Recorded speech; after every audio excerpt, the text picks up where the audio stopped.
Hello, friends. You're listening to No Small Endeavor. I'm Lee C. Camp. This is our Unabridged interview with Joy Harjo. Years ago, I remember with the onslaught of a new war in the Middle East, feeling particularly weighty with that news, biking one day in South Nashville, and I came upon a weeping willow tree, and I experienced it as a sort of theological encounter. That is, it was a sort of reminder that, yes, God has wept many tears over the violence of the creation, and yes, you in your own day must continue to bear the weight of violence in your own day and find some sort of constructive way forward. And yet we in our own day, not only do we continue to deal with the onslaught of war far and near, but at the same time, so much concern about climate devastation, about the ongoing threats potentially of AI and technology, not knowing yet what it will leave in its wake. And so we hear from folks. You talk a lot on No Small Endeavor about exploring what it means to live a good life, but what does it mean to live a good life in the midst of such challenges as these? As the team and I were discussing these sorts of questions one day, we remembered the line from Chris Wiman's memoir, My Bright Abyss. Chris has been on the show a few times, a wonderful poet himself, and he asked the question, in the midst of war, in the midst of climate devastation, in the midst of all of the things that we face and struggle with, what is poetry's role when the world is burning? Moreover, what is poetry's role when we, who have relative privilege, refuse to give up our privilege and hold on to our privilege in the midst of those who do not have such power and possibilities? This seemed to be a fascinating question to be raised, and so we asked the question, what would it look like if we were to ask that question of three very esteemed poets in our own day? So this is part one of a three-part series asking three poets, what is poetry's role when the world is burning? Today, part one of the three-part series, you'll hear from Joy Harjo. Joy is of Muskogee Creek heritage. She's a three-time U.S. Poet Laureate, and this is a lovely, beautiful conversation with Joy. The second poet that you'll hear from, Haile Ghafouri. Haile is a translator of the Sufi mystic poet Rumi. And third, you'll hear Pádraig Tuama. Pádraig is an Irish poet, peacemaker, theologian. You've heard him before, perhaps, on No Small Endeavor. And all three of these are beautiful, lovely conversations that we hope will give you some sort of encouragement and some sort of nourishment in the days in which we find ourselves. Again, here's part one with Joy Harjo. Enjoy. It's easy to know you want to make a change in your life, but it is hard to actually do it. How to Be a Better Human from TED is a podcast for when self-help feels too daunting or just not for you. I'm Chris Duffy, the host of How to Be a Better Human, and trust me, I do not have it all figured out. But join me as I talk to experts about actually attainable ways we can try to improve our lives. Whether it's facing fears, setting boundaries, cleaning your house, or all sorts of other topics. Find How to Be a Better Human wherever you get your podcasts. Do you love No Small Endeavor? Well, for as little as $5 a month, you can become an NSC Plus subscriber and take your listening even deeper. Here's what you'll get: ad-free episodes, exclusive bonus episodes from me, and full access to my in-depth series on the cardinal virtues. Plus, you'll be invited to our quarterly book clubs, a chance to read, reflect, and connect with our community. And starting this month, a brand new series, which I'm calling Bunyan-like Progress. My memoirish tale of a boy from Alabama and what it's meant both to forsake and hold on to my Bible Belt roots. And you won't just be getting perks, you'll be supporting conversations that listeners describe as life-giving, thought-provoking, and even how I'm surviving the current political environment. So, if you've found No Small Endeavor meaningful in your own life, join us for as little as $5 a month. You'll help us keep bringing thoughtful, respective dialogue to the world and get even more of the content you love. And if you can do more than $5 a month, you'll all the more make possible the beauty, truth, and goodness we are seeking to sow in the world. Subscribe today at the link in the show notes or go to nosmallendeavor.com and click Join NSC Plus. Again, that's nosmallendeavor.com and click Join NSC Plus. Every night before bed, I prep the coffee maker and turn on auto brew so that the pot's ready the next morning. Upon awakening, I drink a big glass of water. Then it's coffee all the way to noon, water at lunch. Then starting in the afternoon, it is hot tea, which is only a relatively recent treat in my life, which has made me especially pleased to learn about Piper and Leaf, which now holds place of most prominence in our shelf of teas. Piper and Leaf is a family-owned and operated artisan tea company located in Lacey's Spring, Alabama. They are passionate about creating handcrafted tea blends, and they have just released a 24 Teas of Advent experience. Beginning December 1st and continuing each day leading up to Christmas, you can journey through Piper and Leaf's tea blends alongside a story, poem, or song from their family's collection of favorites. It's a perfect gift for everyone on your list. And look, if you want to send me a gift, send me some Piper and Leaf too, would you? The 24 Teas of Advent is ideal for families starting new traditions and for friends exchanging gifts. Get a 10% off discount to the Advent calendar by using the code NSE at piperandleaf.com or click the link in the show notes. Our guest today is Joy Harjo, distinguished poet, musician, and 3-term U.S. Poet Laureate, the second poet in history to hold this prestigious role for a third term. Joy is a member of the Muskogee Creek Nation, and much of her work draws on First Nation storytelling and histories. Her extensive literary achievements include 10 celebrated poetry collections, notably Conflict Resolution for Holy Beings, shortlisted for the Griffin Prize, and in Mad Love and War, winner of an American Book Award. Joy has been inducted into the National Women's Hall of Fame and awarded a National Humanities Medal. Joy, we're very honored to have you with us today. Well, it's good to be here. Thank you so much for your time. We're delighted to have you as a part of a series that we're doing, a 3-part series with poets. And the premise for this series was set up by our friend and poet Christian Wiman, who in his memoir entitled My Bright Abyss, he asks the question, what is poetry's role when the world is burning? And then he goes on and points to environmental disaster, relentless war, and the paralyzing effect that has on poetry, on us all, that culturally we seem to thrive on death, and that in the midst of all of that, not knowing how to disentangle ourselves from all of that, he asks this question, what is poetry's role when the world is burning? So how might you begin to formulate an answer perhaps to that role of how you think of your work as a poet, helping us, giving us a response to the challenging times in which we find ourselves? That's my whole next book of poetry. Well, it's good timing then. Well, maybe the world is always burning. I think certainly right now we're at quite a crisis of a magnitude I don't know. I think of Krakatoa and that eruption and this, that, and the other, plague and all those things, and dictators that rise up and fall down. But we're in quite a mess right now. When I'm with Native people, we say, well, we've been through this before and we'll still be here after. But I think the work of poets, you think about, how is the world constructed and what kind of world are we in of where there appears to be, we seem to be okay, and then here comes hatred, and here comes dictators, and here comes, this onrush of struggle and suffering, and famine. And, I don't know, poets, philosophers, people fixing cars, whatever, we all, think about, why are we here? What do we, what does it mean? And poetry, and when we construct this world essentially with our dreams, and our dreams get formulated into our thoughts, and our thoughts into action and words, and to words, maybe to words first, or to thoughts, words, and then into action.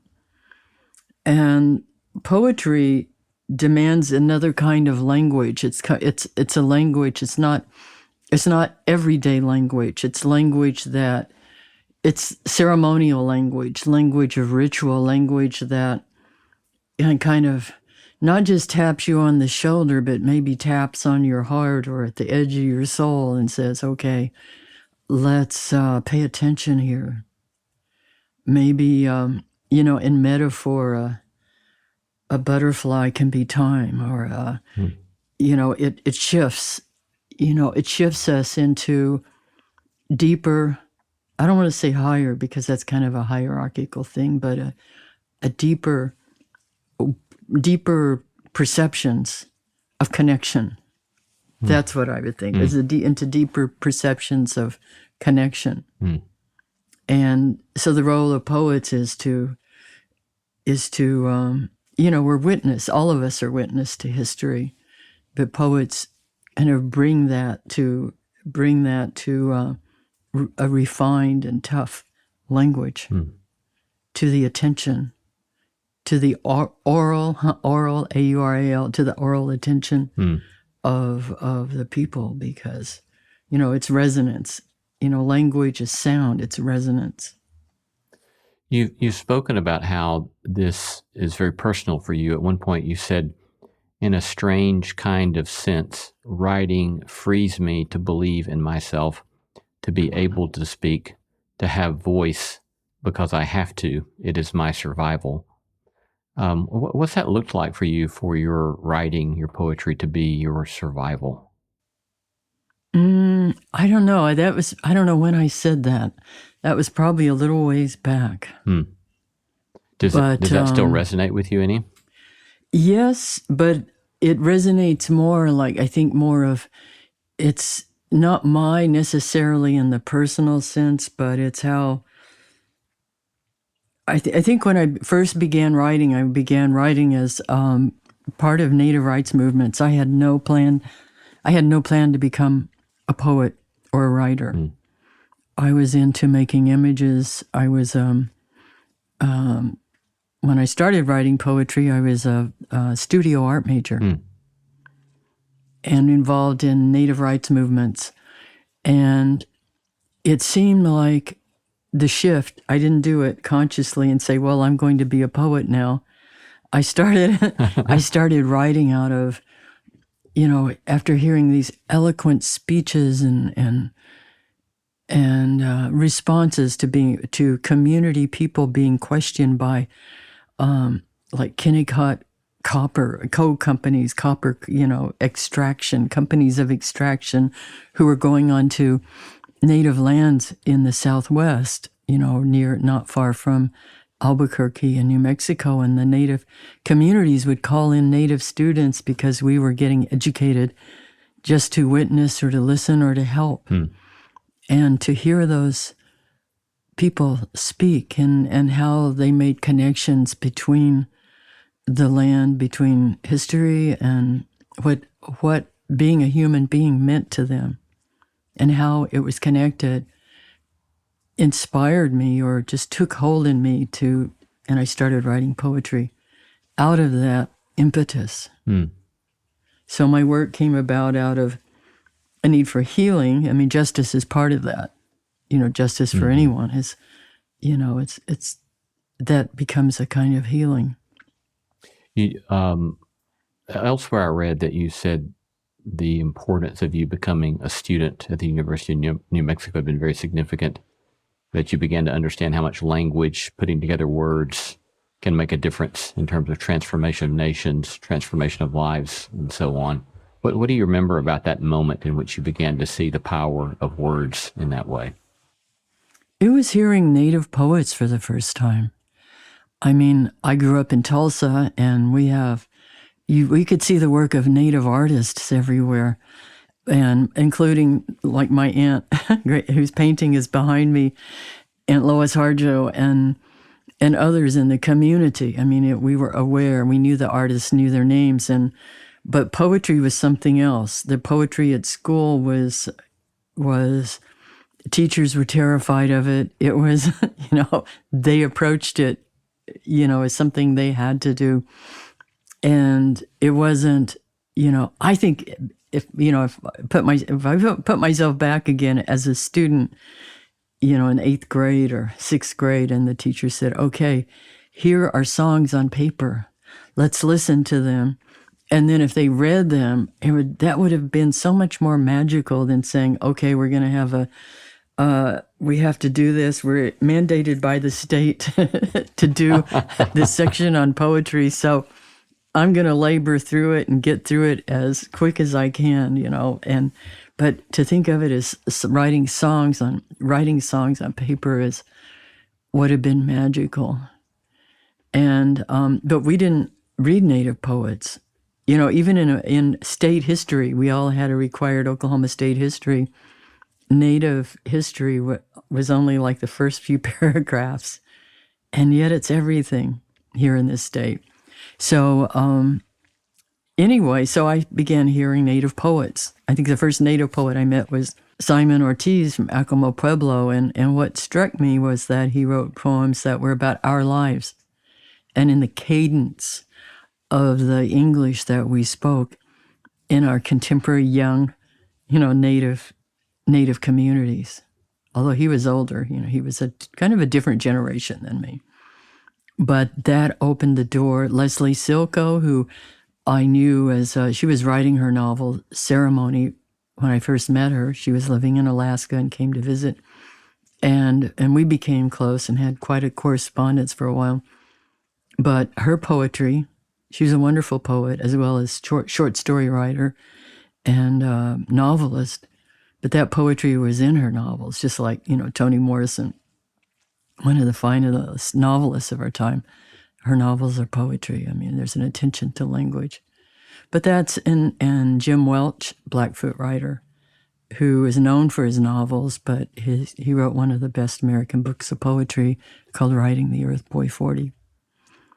And when I heard them, and then I was going through these experiences as a young Native woman and as, being part of different gatherings of people telling stories and organizing, that I started writing poetry. Were you mentioned that in your state-mandated Oklahoma history, there was very little attention given to Native poets or Native history. Were you aware as a child of much of that history or much of that overlooked history or that literary tradition, or was this something that you only came to learn as you began hearing these poets in this time in college? When I was growing up, my father was Muskogee Creek, and my mother was Cherokee. I don't know how much. She grew up, her mother grew up in a Cherokee family, but they were not enrolled. And but what I grew up hearing, I think from both of them, was Native history. And my father especially was very pronounced in his pride and in his, his family. He comes from quite a historically important family. And so I would hear some of that. And, but I later I found out that we're related to Alexander Posey, a major American poet who is also Muskogee Creek. Distantly related. Yeah. And so, but yeah, I think that, but I didn't know as much as I know. I went digging around. I think it was a different age then. My father was born in 1930. And that was, I think of it as an age of chaos, but especially for Native communities coming out of removal, in the 1800s and trying to reconstruct and everything that went on. And it was our generation that brought everything up again and began organizing about injustices. But it was very clear to my father about the injustices going on, and it was heartbreaking. I think that's what he died of more than anything, was a broken heart. But he was still rowdy. You've written in your book Crazy Brave about some of the struggles of your father and about his alcoholism. And how do you see his alcoholism related to that kind of broken heart that you just discussed? Well, what I like, and I can't remember who said it, but years ago, some of us were sitting around, younger Native people, with an older person, and that person said, we were talking about addiction and alcohol, which is, it infects everybody, but not just natives. But he was saying, well, people are just looking for a vision. Hmm. And that's always stayed with me, is that there is that nice little buzz at first that everybody kind of wants to ride, and then it feels good, and then the thought of going back into the real world gets a little bit difficult. I can read a new poem, actually. Yeah, please. It was just in the New Yorker. Huh. It'll be in the new book. And I had it pulled right up here. It's called Overwhelm. I'll just read it. Please. Overwhelm. There was a door between the men arguing and me, in the small town hotel where I returned late to my room. Then they went quiet, which can be more dangerous. I became stealthy in my mind. Bad spirits find doorways in stupor. I used to seek lift from the overwhelm and drink. I'd ride over the meadow of doubt flowers to the field of miracles where anything was possible in the blur. I never drank alone. It was the circle that drew me from the haunting to the waters. We remembered songs that we thought we had forgotten, and we were beautiful beyond belief. The profane danced wildly with the sublime. How ridiculous now to think we were happy in the quick shelter we sought from truth. I now understand how a whole country can drink from the waters of illusion and go down, and how easy fury can turn to gunshots, then give way to torpor. I needed a respite from the story, then as in now. I counted the steps from midnight to home, to your arms. The dark skies of eternity were lit with small fires. They showed me the way. Thank you for that. As you think about that vision of escape from the torpor that you described there, and earlier you used the language of the tragedies of history and that they were heartbreaking. What are specific ways that historical drama, trauma impacted your own childhood, say? What did that look like on a day-to-day basis, or did it look like anything in particular on a day-to-day basis, or was it something that you came only to learn in time that it was systemic or structural, or what specifically did that mean and look like for you? I think as a kid, you're just a kid. And your world, you assume that, that's just how people live. Like any kid. I think the perspective starts widening, or it can. It depends. It depends on your mindset, but, from child, it's natural. There's the perspective of infancy, which could be of eternity more than we think, because we're fresh from that doorway, to the perspective when you're around 7 and you move out into the larger world and you start to see other circles of community and you make your own community with friends. And that's where I think that's when you start realizing, I'm Native, or, this is this and this is that. And then you start you start, sometimes you torque yourself into ways to fit, or you get edgy in your ways of not fitting. And then when you reach adolescence, it's at a fever, this fever of perception. And I have a new book out in October called Girl Warrior, They're Coming of Age Stories. And in one of the stories, I talk about adolescence. I talk about how there's a chrysalis period, and it can be, adolescence is case in point. You go from being a boy to a man, or, you go from being a young person to an adult. And that's quite a process. And I liken it to being in a chrysalis and going from being a caterpillar to a butterfly. And yet how we are in that now, perhaps as a country. We're in the gooey moment of chaotic, where you're no longer a caterpillar, but you're not a butterfly yet, and you don't know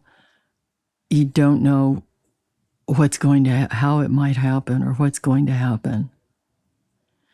And so I think too, as a kid, you're just moving along. You move through time differently. When you get to my age, there's a huge shift. I love the perspective from here.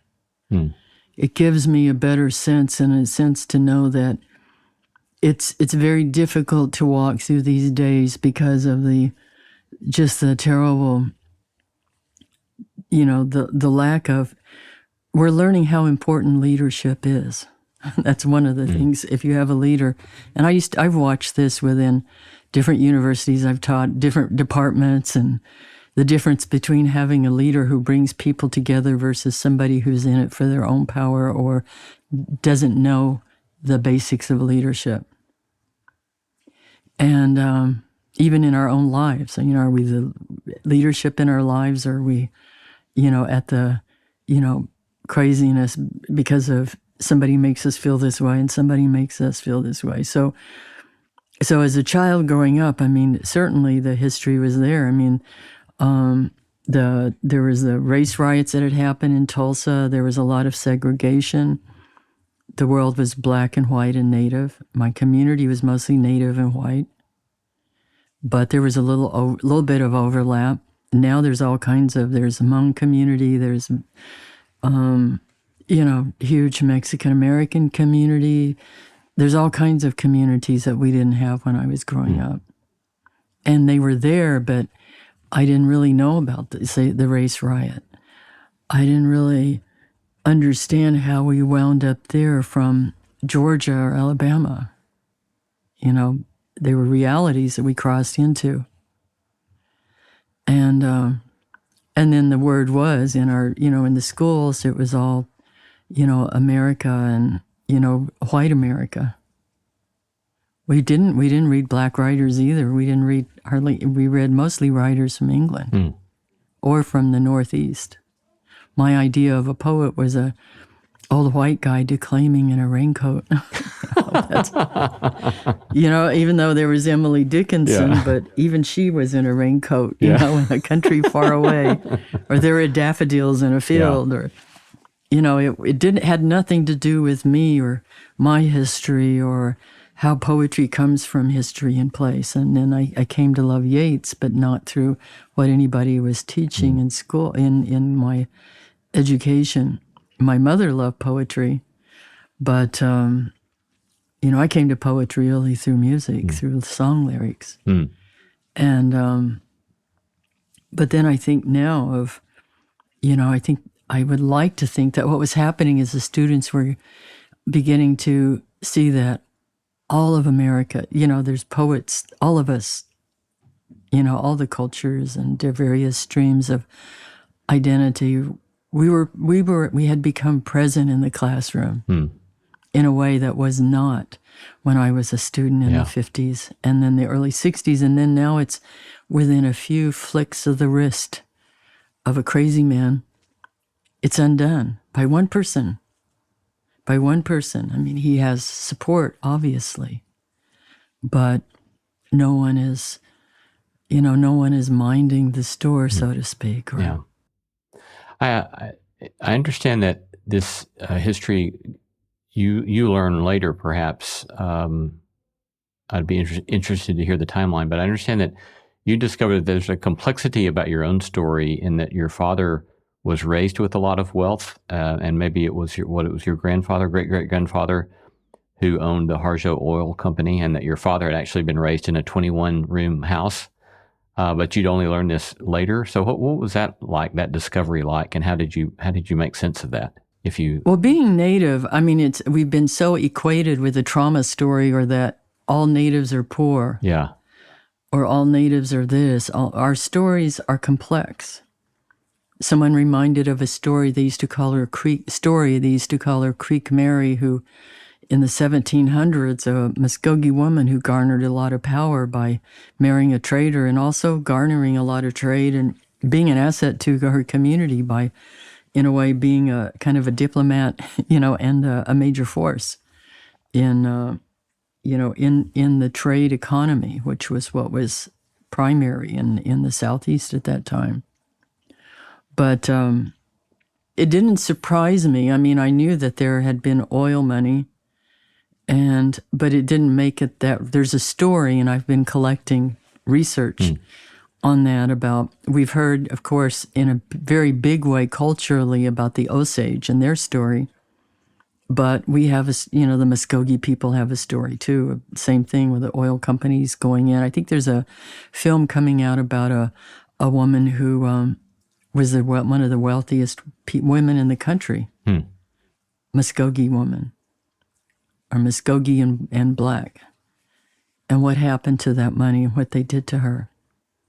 Because they would come in and kill off parents to gain guardianship. There's all those kinds of stories.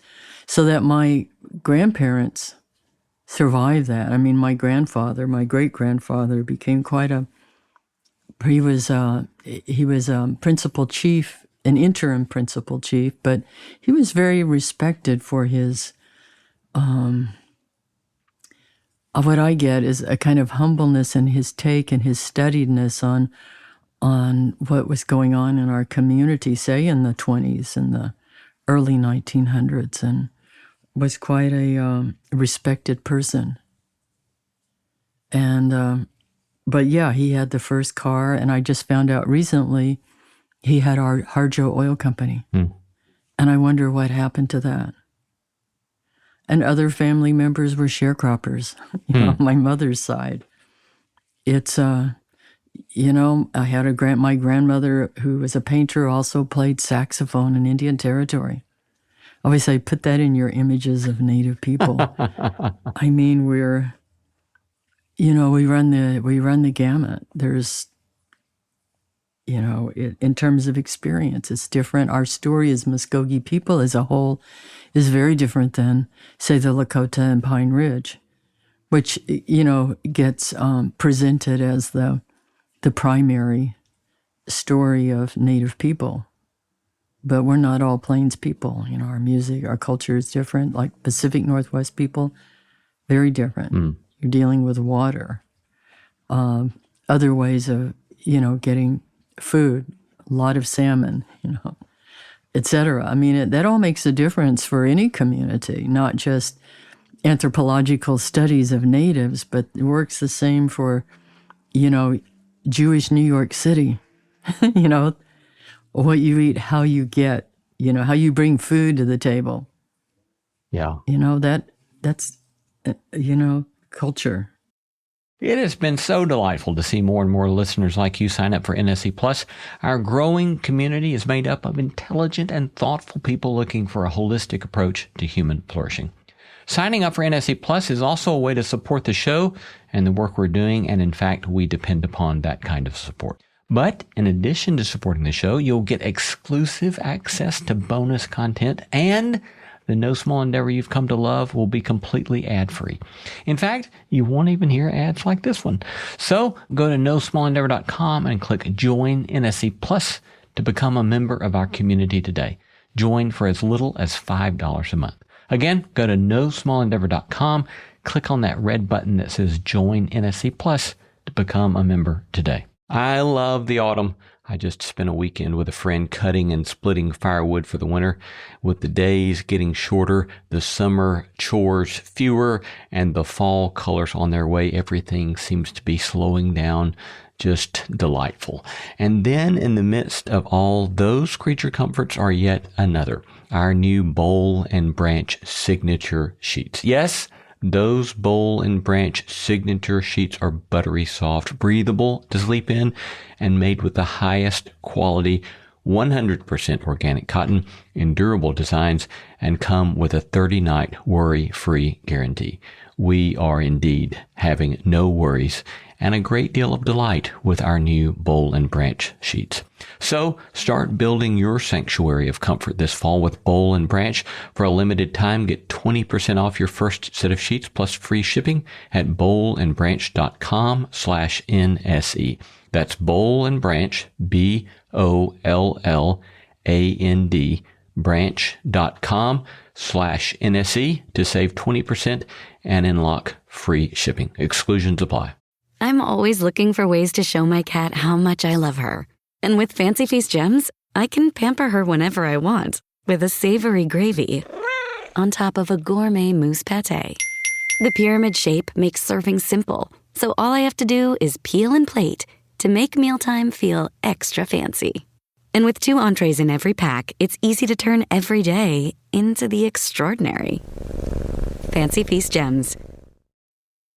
A moment ago, you spoke of companies of extraction, and which, of course, is kind of classic colonialism. And I'd love to hear you share a little bit with us about how you began. I think in your book, In Mad Love and War, you began to think about those sorts of themes. But how do you frame? How have you begun to process this sort of systemic reality of colonialism and the sorts of ways that such power can wield such devastation in its wake? How does anybody process it? Really, Yeah. I mean, it's really come to bear with this current administration allowing extraction and public lands and protected lands. And it makes me think, I can remember hearing old people who were probably my age then saying, they're not going to stop until they take everything. But we'll still be here. And yet, I just don't want to believe. I can't. I have children, grandchildren, they're all our children. I mean, I meet a lot of, in the work I do and traveling, I meet a lot of young people, and I see them and their hearts and what they're doing and what the story they're bringing forth together. So I know it will go on, but, at what cost to all of us? And it reminds me how much power one person can have. And that ultimately, each of us is a power source, every one of us. And so we have to figure out, what it is that we were put here to do, what we need to take care of, and develop that and go to work doing that. When you think of exemplars who have withstood the overreach of power, who are some particular images or stories that you carry with you to fuel your own courage?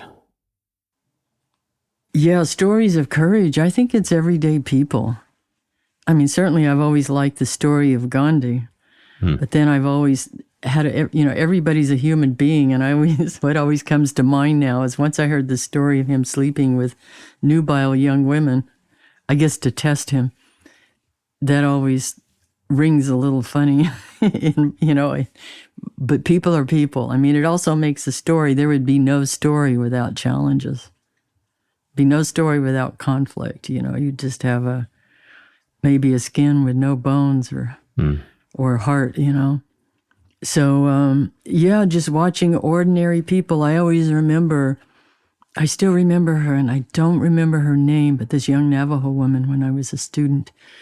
And I'd be working so hard, and I went to work, and I had a full load, and I had 2 kids, and pretty much on my own. And then I'd feel a little ragged, and then she would come into a meeting, and she was just well put together with, I think she had 3 or 4 about 4 or 5 little children with her, all very well behaved, and she was like me, taking a full load. And I was just thinking, I always honored her. It's like, wow, this is, what it takes. What I honored what it would take for her to get up and cook and fix everything and get the kids ready and, all the things that you have to do to make a family. So much so that before I stopped painting and switched my major to creative writing, I was going to start working on a series of women warriors warriors, period, because the people that you see in history books are usually those picked out not by the community. Now, some of them are, and some of them are the community is proud of them, but I think about who would the community pick? Who do we see that no one else sees? And those are people, sometimes they go through incredible hardship. Maybe the family knows and no one else knows, but then they manage to get their high school diploma, or they manage to make it through college. They manage despite, having to take care of family members. And, there's all kinds of stories of people who have survived incredible things and nobody knows their story. In your memoir, Crazy Brave, you say, I am 7 generations from Monawi, who with the rest of the Red Stick contingent fought Andrew Jackson at the Battle of Horseshoe Bend in what is now known as Alabama. Our tribe was removed unlawfully from our homelands. 7 generations can live under one roof. That sense of time brings history close, within breathing distance. I call it ancestor time. Everything is a living being, even time, even words. That passage struck me with a particular poignance because I had read this right before going home to Alabama a month ago. And my grandparents lived in Dadeville, which is just very close by where the Battle of Horseshoe Bend happened. And I was raised in Talladega, which there was another battle with Andrew Jackson that is memorialized in a little historical marker there in downtown Talladega. And those 2 battles in Talladega and at Horseshoe Bend, where all of my people are from and where I was from, then it led, of course, to the displacement of your people on the Trail of Tears. And so having read that and then being home and making a special stop by the historical marker, I don't know, I didn't know what to do with that other than to be aware of the sad and poignant way in which all of a sudden I found this connection with you. And yet I'm on a different, it's my heritage that profited off of the injustice to your heritage. And I don't know that even that I have a question other than I simply wanted to acknowledge that and see, maybe my question is, I know you use this notion of story field, but maybe that seems like this sort of awareness that we're all a part of this shared story. We find ourselves at different places in the story, but it certainly draws us in a profound way, I think, to see one another's humanity, at least at a minimum, in a way that we might not otherwise. But I don't know, any thoughts? That's the complexity. And actually, I need to correct that in the book. I'm actually 6 generations. I really wanted it to be 7 because of the 7 generations. And I did think it was 7, but it's not. It's 6 generations. And Manawi, An American Sunrise, that book deals directly with that history and how Manawi and his family, he had different wives, and one family was killed at Horseshoe Bend, the women, the children. And I'm descended from Betsy Kozer. And he went to on the trail. I have the emancipation records in that book, Bending Our Way. And it has a lot of those emancipation officer records, and about him and the Fish Pond people, Fish Pond Miko and his family traveling together from Talladega, Alabama, to on the Trail of Tears, and how Manahui like to party. I mean, I like those human things, but those human moments, but. Yeah, I mean, what do you do with that? I mean, I think about, I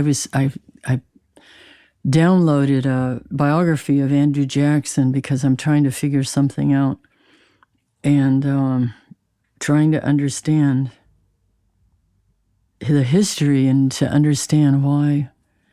I mean, it's people making people inhuman is the problem. So that you can't sit and talk and reason with each other, and do so without an assumption that because of your culture or something like skin color or any of those things gives your opinion more value or makes you more of an authority or allows you to dominate. And that was the whole point of democracy, in a way, in the way it was set up based on native cultures, the Iroquois and the Muskogee. It was about consensus and talking respectfully and listening. Listening is a big part of it. One-on-one and with groups. And then there's a breakdown.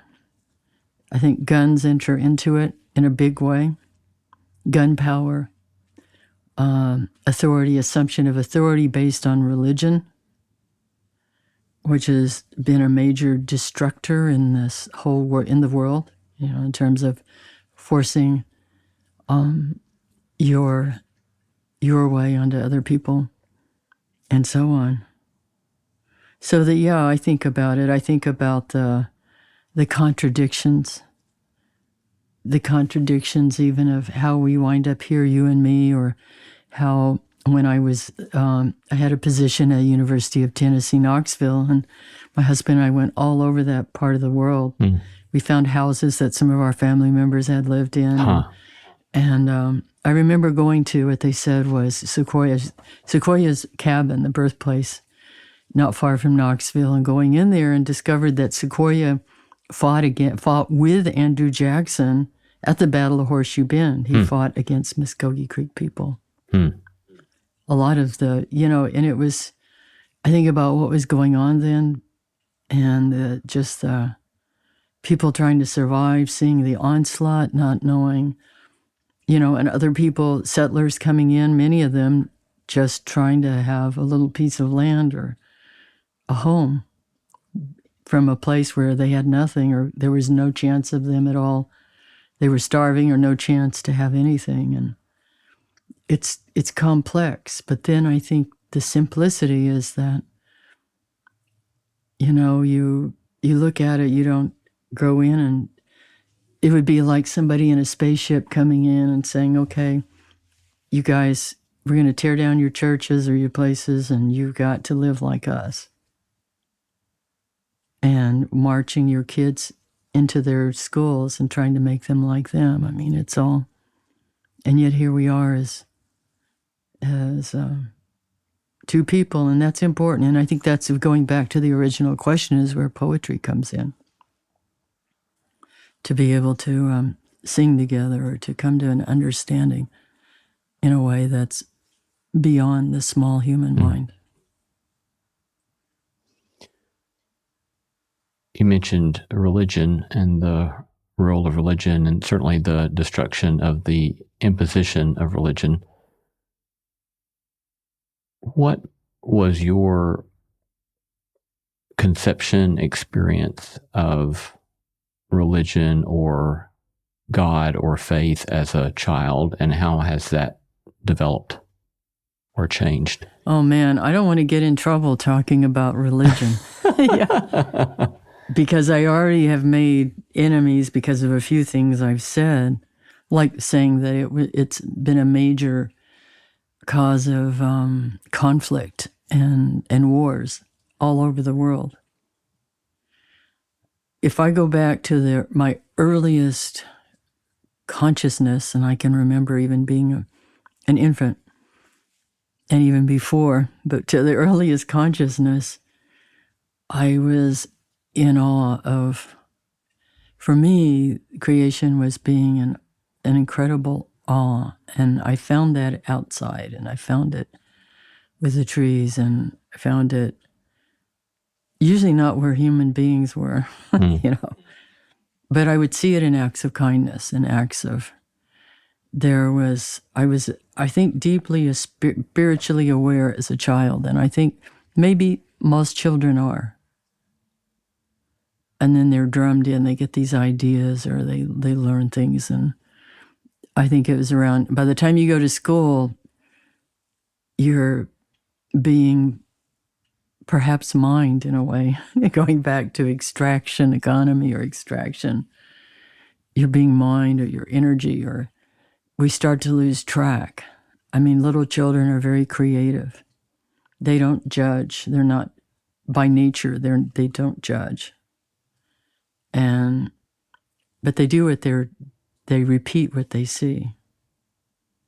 And yet, I think people still come in as who they are, even as they come up through families. And my mom she called herself a Methodist. And my grandfather, Henry Marcy Harjo, the one who had the oil company, was, he and my grandmother, Katie Manawi, met at a boarding school. I think they had been orphaned after the trail, and church. I mean, that's all church. But I think our people, Muskogee people are very spiritually minded people, and I think they use then religion. They would make it fit the culture in a way, and you see that with the churches at the Pueblo, in the Pueblos, where there's a native Catholicism and so on.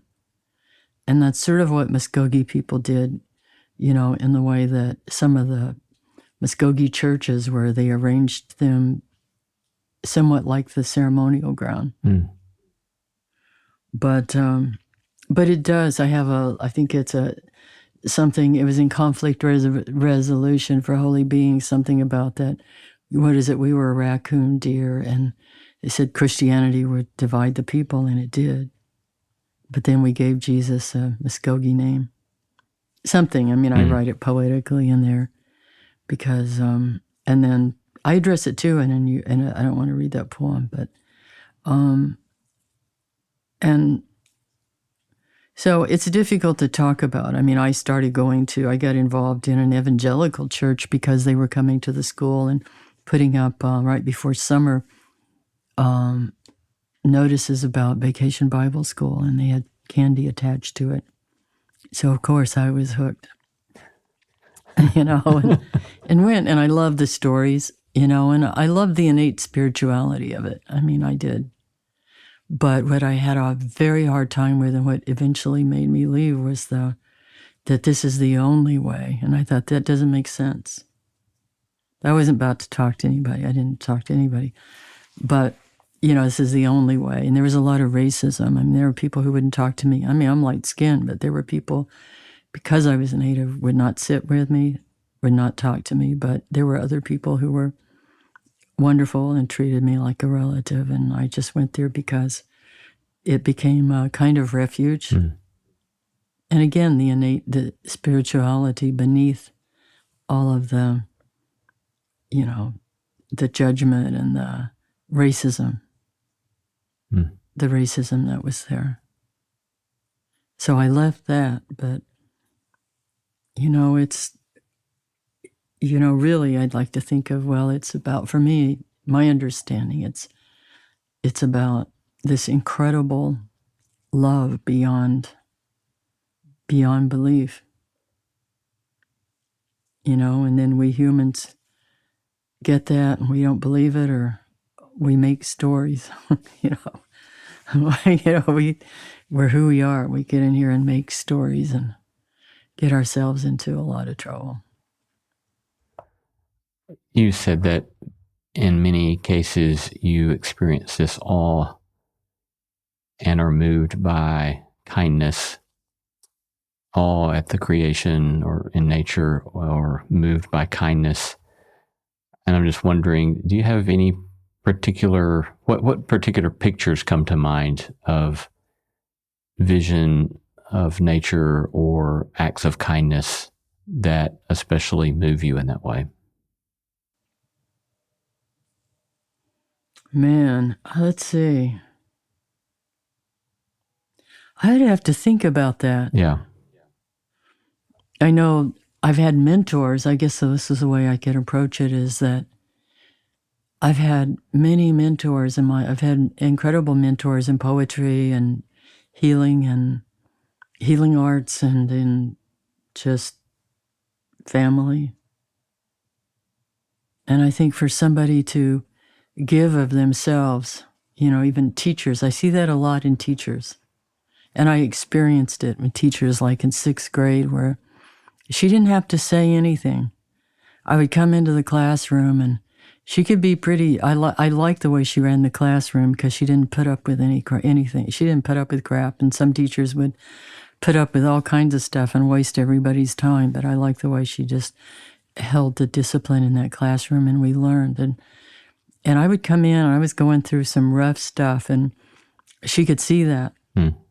But there was something in her manner. She didn't have to, I didn't want her pity. I didn't need pity. But I just felt that she saw me. And to me, that's some of the most subtle kindness, perhaps, is to look at somebody and see them, even in a moment, even somebody on the street, is just to see them. Say, okay, you have a story, and your story is just as important as mine, and here we are in this moment, so I honor you. And I honor that you're part of me in this story.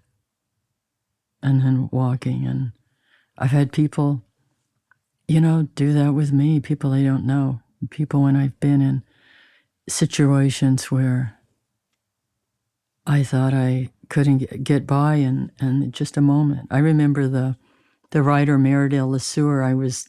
Had 2 kids, and I had met her not long before, and I was just starting to write poetry. And one day, I get a cash in the mail, that I absolutely needed for food, and there it was, and she didn't say, "Look, I sent you," she just, I think,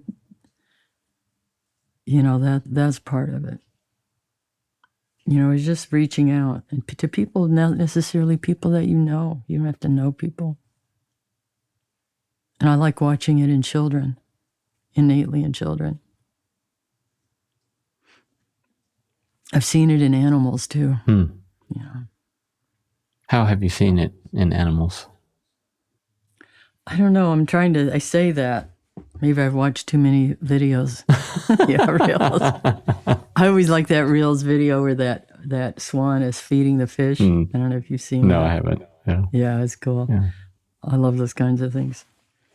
So going back to what you said there about being seen and being seen as someone who has a story, I would love it as kind of as we close, if you would do an experiment with us, and if you were to perhaps tell Joy Harjo's story in brief fashion, what would be the key moves or highlights of who you are?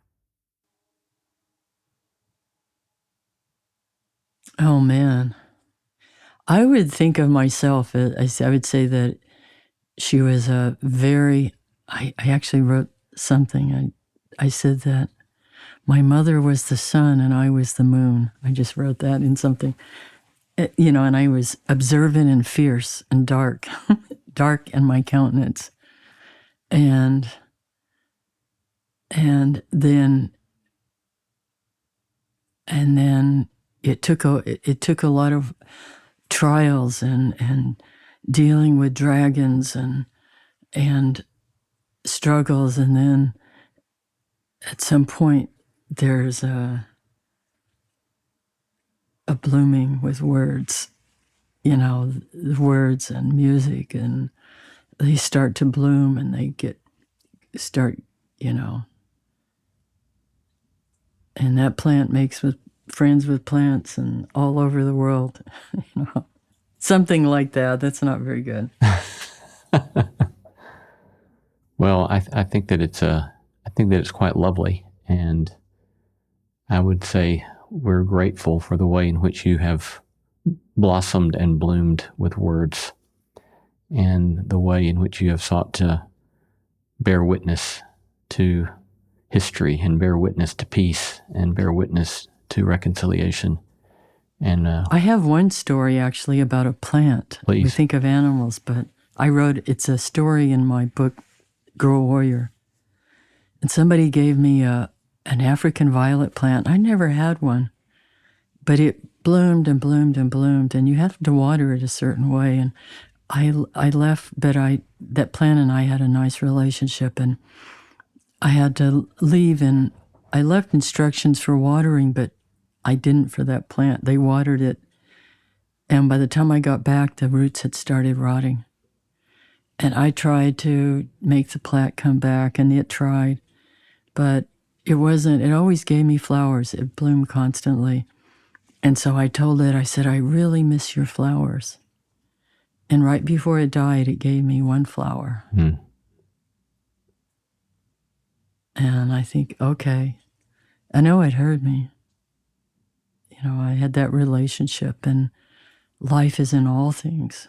There's communication with all things, even planets and our body, organs in our bodies, and our, of course, with each other. Sometimes there's communication, sometimes not.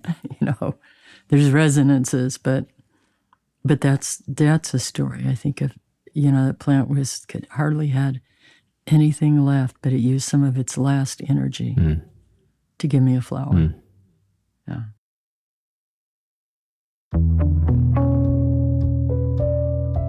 Well, thank you for the flowers that you've given us. Been talking to Joy Harjo, 3-term U.S. poet laureate. Thank you, Joy, so much for your work, and thank you so much for your time with us today. Thank you.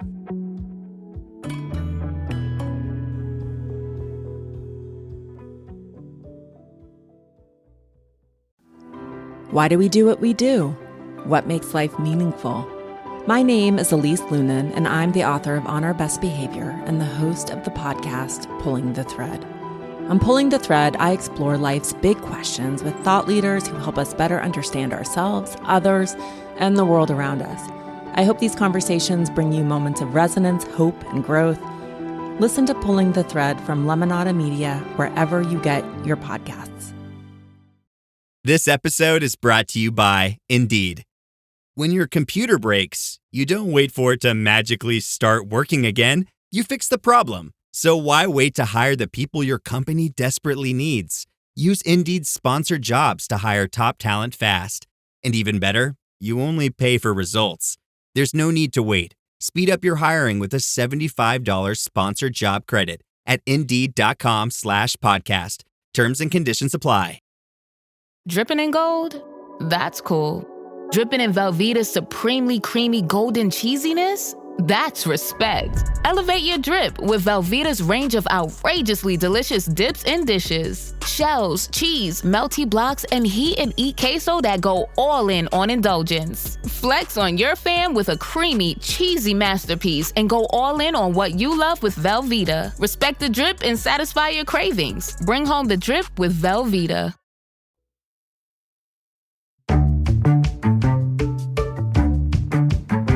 Our thanks to all the stellar team that makes this show possible. Christy Bragg, Jacob Lewis, Carrie Harmon, Jason Cheesley, Sophie Byard, Kate Hayes, Mary Evelyn Brown, and Audrey Griffith.